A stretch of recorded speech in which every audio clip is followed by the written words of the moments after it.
जय हिंद, वंदे मातरम। दोस्तों बहुत बहुत स्वागत है आप सभी का न्यूज इंडिया में। और अभी तक आपने इस वीडियो को लाइक नहीं किया तो लाइक कर लीजिए, और चैनल पर नए हैं तो चैनल को सब्सक्राइब कर लीजिए, साथ में बेल आइकन भी प्रेस कर लीजिए और वीडियो को ज्यादा से ज्यादा शेयर कीजिए। चलिए दोस्तों, आप सभी को बता दें कि कांग्रेस नेता सलमान खुर्शीद ने 5 राज्यों की विधानसभा चुनाव से पहले भाजपा पर जबरदस्त हमला बोला है। उन्होंने कहा है कि भाजपा चुनाव से पहले ध्रुवीकरण करने की कोशिश में है।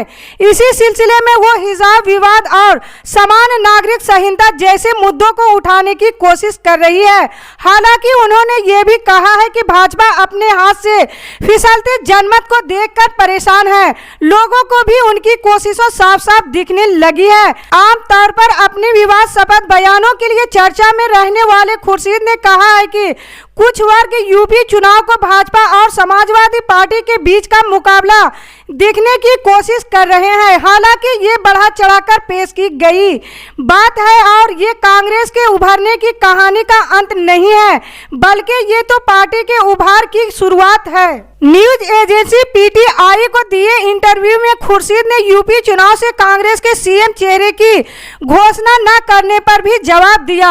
उन्होंने कहा है कि ये पार्टी के लिए कोई चिंता की बात नहीं है, क्योंकि हमारे पास प्रियंका गांधी वाड्रा का चेहरा है जो सामने से कांग्रेस का नेतृत्व कर रही है। कांग्रेस पार्टी की राष्ट्रीय महासचिव प्रियंका गांधी वाड्रा ने यूपी के सीएम योगी आदित्यनाथ के ट्वीट का जवाब दिया है।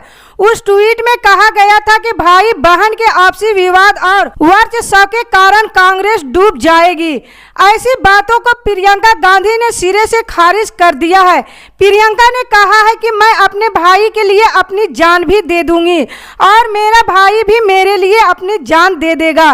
तो विवाद कौन सा? योगी जी के मन में विवाद है, गलत है। वो शायद उस विवाद की बात कर रहे हैं जो उनके मोदी जी और अमित शाह जी के बीच है। इससे पहले रविवार को पंजाब के कोटकपुरा में कांग्रेस की राष्ट्रीय महासचिव प्रियंका गांधी वाड्रा ने आम आदमी पार्टी और बीजेपी पर तीखा हमला बोला है। उन्होंने कहा है कि आम आदमी पार्टी उभरी कहां से है? वो आरएसएस से उभरी है। आम आदमी पार्टी के नेता खुद कहते हैं कि हम भाजपा से भी बड़े भाजपा हैं। गोवा विधानसभा चुनाव के बाद शिवसेना की नजरें लोकसभा चुनाव पर है। शिवसेना ने इसके संकेत भी दिए हैं। हालांकि इस बार शिवसेना युवा नेतृत्व में लोकसभा चुनाव में ताल ठोकती नजर आएगी।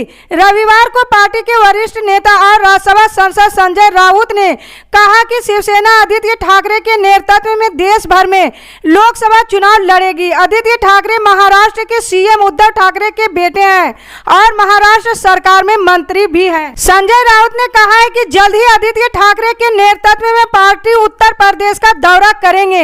यूपी विधानसभा चुनाव पर उन्होंने कहा कि अखिलेश यादव यहां अपनी सरकार बना रहे हैं। पंजाब में विधानसभा चुनाव को लेकर कांग्रेस नेता प्रियंका गांधी ने कोटकपुर में जनसभा को संबोधित किया। प्रियंका गांधी वाड्रा ने पंजाब में अमरिंदर सिंह सरकार के कार्यकाल पर अपनी चुप्पी तोड़ते हुए कहा कि इसे बदल दिया गया क्योंकि ये केंद्र से भाजपा द्वारा चलाई जा रही थी। उन्होंने कैप्टन अमरिंदर सिंह का नाम लिए बगैर कहा कि वे सरकार पंजाब से चलनी बंद हो गई थी। वो सरकार दिल्ली से चलने लगी थी और दिल्ली में भी कांग्रेस पार्टी से नहीं, भाजपा की ओर से ये सरकार चल रही थी। वो जो छुपी हुई संगठन थी वो अब खुले में आ गई है, इसलिए वो सरकार बदलनी पड़ी, एक नई राजनीति लानी पड़ी। हम जान रहे थे कि कुछ गलत हो रहा था, उसे ठीक करने के लिए एक नई राजनीति आई। हमें चरणजीत सिंह चन्नी मिले जो आम आदमी से एक है। वो आपकी समस्याओं को जानते हैं और महसूस करते हैं। पंजाब में बदलते सियासी समीकरण के बीच ये संभव पहली बार है जब प्रियंका गांधी ने सत्ता परिवर्तन और पूर्व सीएम अमरिंदर सिंह को लेकर अपनी चुप्पी तोड़ी है। उत्तर प्रदेश में चुनाव प्रचार चरम पर है। आज कांग्रेस के लिए छत्तीसगढ़ के सीएम भूपेश बघेल ने भी प्रचार किया है। उन्होंने कानपुर में पीएम मोदी पर जमकर हमला बोला है। सीएम ने पीएम के लोकसभा में कांग्रेस, नेहरू और इंदिरा पर लगाए आरोप का जवाब दिया। साथ ही पीएम से भी कई सवाल किए। छत्तीसगढ़ के सीएम भूपेश बघेल यूपी में चुनाव प्रचार के दौरान आज कानपुर पहुंचे। वहां उन्होंने पीएम मोदी पर जमकर हमला बोला।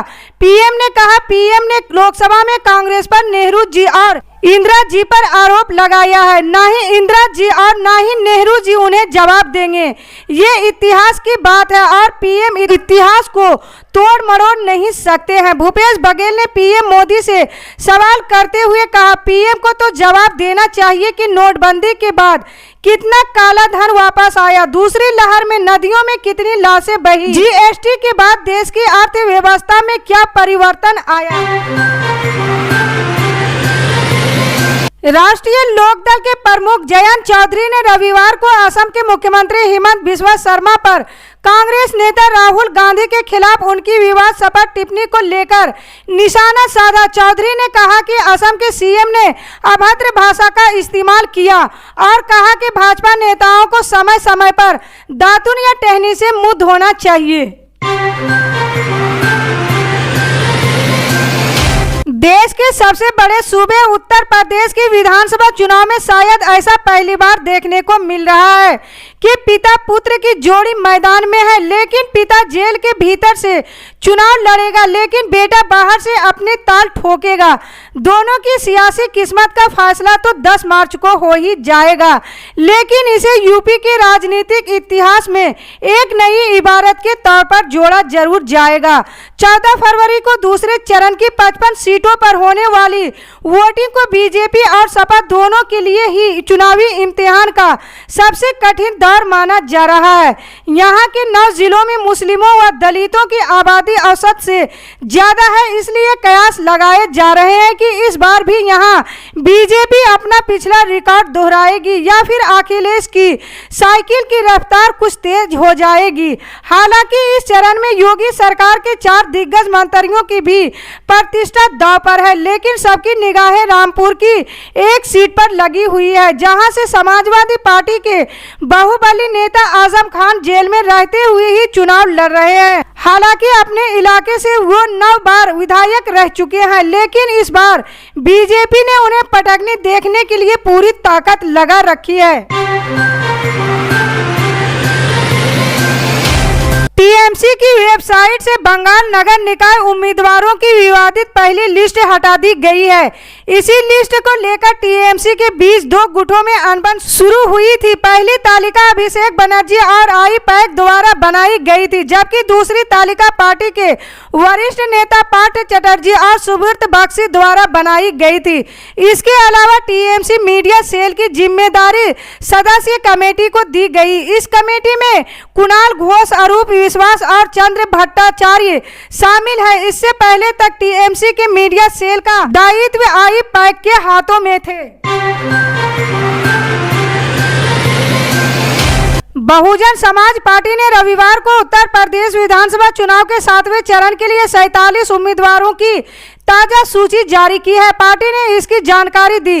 बसपा मुख्यालय से प्राप्त जानकारी अनुसार रविवार को उत्तर प्रदेश विधानसभा चुनाव के 7वें चरण के 47 उम्मीदवारों की सूची जारी की गई है। 7वें चरण में उत्तर प्रदेश के 9 जिलों के 54 विधानसभा क्षेत्रों में 7 मार्च को मतदान होगा।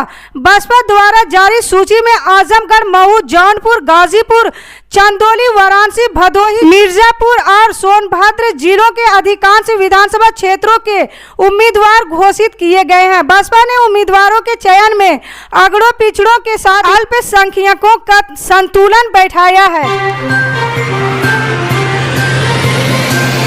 आखिर में वही हुआ जिसकी उम्मीद थी। रांची में चारा घोटाले के सबसे बड़े मामले में फैसले से पहले लालू ने बिहार में अपना मास्टर स्ट्रोक खोल दिया है। लालू यादव के रांची रवाना होने के थोड़े ही देर बाद आरजेडी ने विधान परिषद चुनाव को लेकर अपनी प्रतीक्षित लिस्ट जारी कर दी। इस लिस्ट को देखकर साफ लग रहा है कि कैंडिडेट चुनने में सिर्फ और सिर्फ लालू का ही दिमाग और हुक्म चला है। इस लिस्ट में भूमिहार, राजपूत, यादव, मुसलमान कॉकटेल है। जाहिर है कि लालू ने बेटे तेजस्वी के लिए अगले विधानसभा चुनाव की जमीन यहीं से तैयार करनी शुरू कर दी है।